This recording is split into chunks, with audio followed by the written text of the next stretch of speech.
우리가 읽은 성경 부분 말씀에 있는 이야기를 한마디로 조리면 세상의 정치적 구원이 아니라 하나님 나라의 구원을 바라보라 말해줍니다. 세상의 정치적 구원이 아니라 하나님 나라의 구원을 바라보라. 지금 대한민국은 정치적인 혼돈에 빠져있는 시기입니다.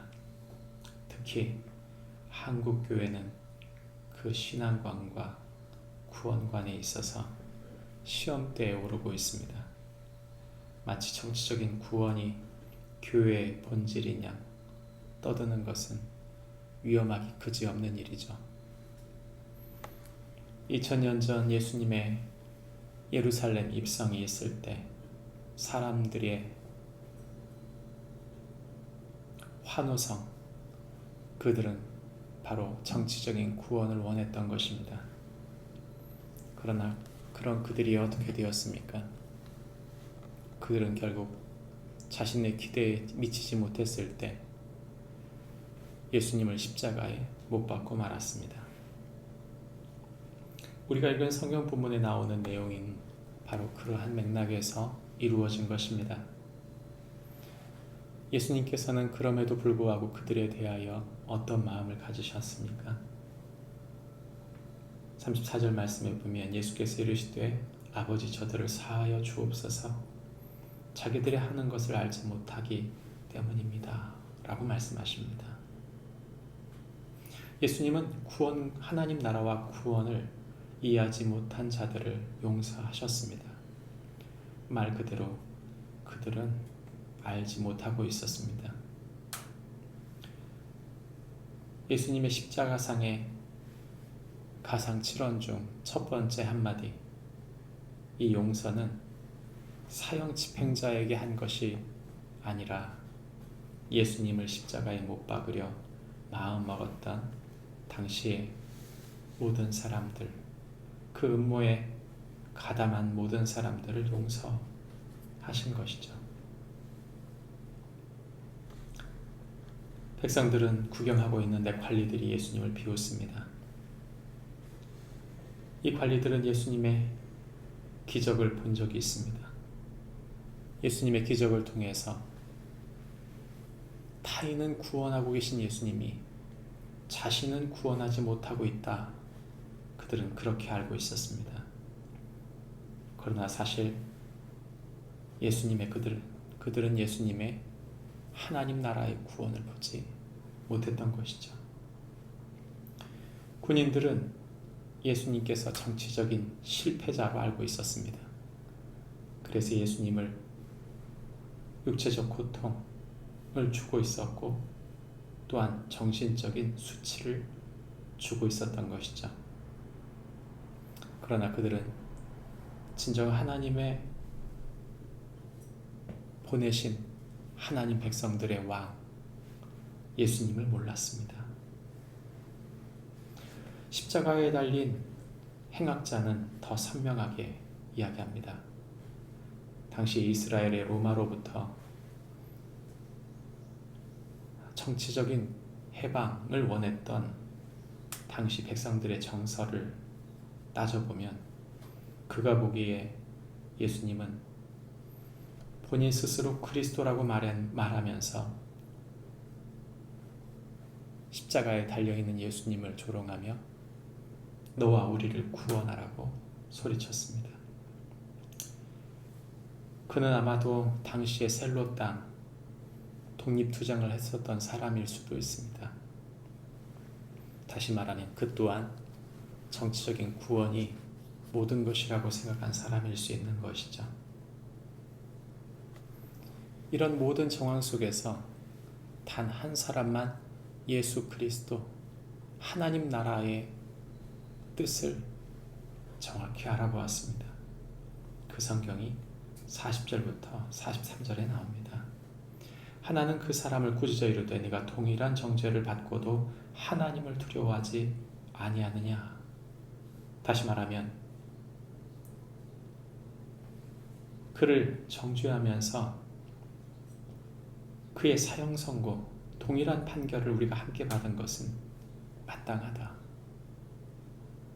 그런데 문제가 있는데 그것은 바로 하나님을 두려워하지 않고 있다 라고 말하므로 그는 이 판결, 자신들이 받은 사형 판결은 당연한 것이지만 예수님께서 받으신 판결은 바라보지 못하고 있다는 것을 이야기하는 것이죠. 하나님의 시선은 무엇입니까? 그는 세 가지로 이야기합니다. 먼저 자신이 상당한 보응을 받은 것을 인정합니다.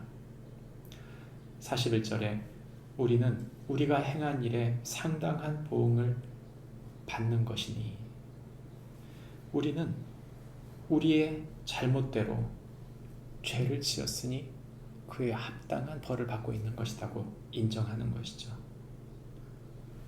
자신의 죄인됨을 고백하는 것, 내 인생을 내가 주인되어 내가 원하는 대로 살았던 것, 그것이 본질적 죄입니다.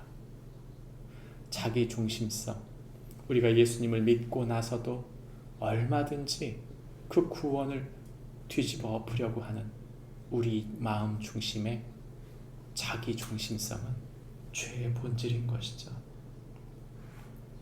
그는 또한 자신이 죄인이지만 예수님은 음모와 모함 때문에 이 자리에 있다는 것을 알았습니다. 다시 말하면 그가 말한 이 사람이 행한 것은 옳지 않은 것이 없느니라 라고 말할 때 이 옳지 않으니라는 단어의 헬라어 아토포스는 본래 제 자리가 아닌 자리에 계시다 그런 말입니다. 예수님은 그 자리에 있을 뿐이 아니라고 고백한 것이죠. 그의 고백 속에는 예수님께서 의로우신 분인 것을, 예수님의 이 처형이 잘못된 것을 이야기하고 있는 것입니다. 그는 거기서 끝나지 않고 죽음 앞에선 자신을 그분께 내어드립니다.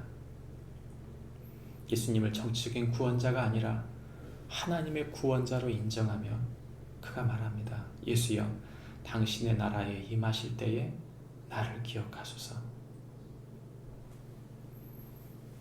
사람들은 정치적인 메시아를 기대했다가 예수님이 그 기대에 부응하지 못하자 예수님을 십자가에 못 박았지만 이 사람은 죽음 앞에서 예수님의 메시아됨과 하나님 나라의 도래를 연결하여 예수님을 바라보고 있는 것입니다. 그가 말한 이 말 속에 나를 기억하소서라는 말, 이 기억이라는 단어의 임네스코라는 말은 좋은 것을 기억해달라는 것입니다. 당신의 나라에 임하실 때 나의 좋은 것을 기억해 주십시오. 그는 겸손히 소박한 요청을 하고 있는 것이죠. 그때 예수님은 그를 즉각적인 구원으로 인도하십니다. 오늘이라고 하는 이 표현은 구원의 즉각성을 이야기해 주는 것이죠. 예수님은 단호하게 말씀하십니다. 네가 나와 함께 낙원에 있으리라. 헬라어로 파라테이코스라고 하는 파라테이소스라고 말하는 이 낙원이라는 말은 정원이라는 뜻입니다. 이것은 이사야서 51장 3절에도 에덴 동산을 뜻한다고 나옵니다. 의로운 사람들의 안식처, 죽은 사람들이 지금 그 낙원에 있을 것을 시사하는 이야기죠. 예수님은 그의 간절한 소원에 대하여 그의 믿음을 기쁘게 받으셨습니다. 우리가 바라보고 있는 우리의 시선의 목적지는 어디입니까? 우리는 이 땅에 하나님의 나라가 임할 것을 믿습니다. 그러나 그것이 정치적 구원으로 사람들이 이룰 것이다. 우리의 지향점은 그것이지만 그러나 그것이 이루어지는 것은 아닙니다. 하나님 나라와 예수 그리스도의 구원, 그 목적성을 잃어버린다면 인간의 이 정치적인 구원은 설령 이루어졌다 하더라도 다시 무너지게 되어져 있는 것입니다. 이 세상의 욕망, 하나님을 바라보지 않고 자기 중심성대로 사는 이 세상은 결코 그것을 완성할 수 없다는 뜻입니다. 말씀을 맺으려고 합니다. 우리가 왜 하나님 나라와 그 구원에 우리의 초점을 두고 살아야 합니까? 그것이 우리의 삶에 이 세상에 흔들리지 않고 하나님의 뜻을 이루는 유일한 방법이기 때문입니다. 그분의 통치가 우리 안에 있지 않는데, 그분의 나라가 우리의 삶에 드러나지 않는데 어찌 하나님의 뜻이 우리의 삶에 이루어진다고 말할 수 있겠습니까? 관리들이, 군인들이, 그리고 십자가에 달렸던 행악자가 보았듯 정치적 구원의 관점으로 예수님을 보는 것이 아니라 나의 왕, 나를 구원하시는 하나님 보내시는 그리스도 예수님을 바라보므로 하늘의 구원을 나의 삶 속에, 그리고 내게 주신 소중한 사람들 속에 이루며 하나님 나라를 소망하는 축복이 우리 모두에게 있기를 바랍니다. 기도하겠습니다. 하나님 아버지, 예수님은 이 땅에 정치적 메시아로 오신 것이 아닙니다. 우리를 위하여, 우리 죄를 위하여, 우리 교회 공동체의 주인이 되기 위하여 하나님 나라의 왕으로 우리의 마음에, 우리의 삶에 이 세상에 임하신 줄 믿습니다. 하나님, 우리의 관점, 우리의 지향점을 그 구원과 하나님 나라에 두고 하늘의 뜻을 이루어가는 저희들이 되게 하여 주옵소서. 예수님의 이름으로 기도합니다.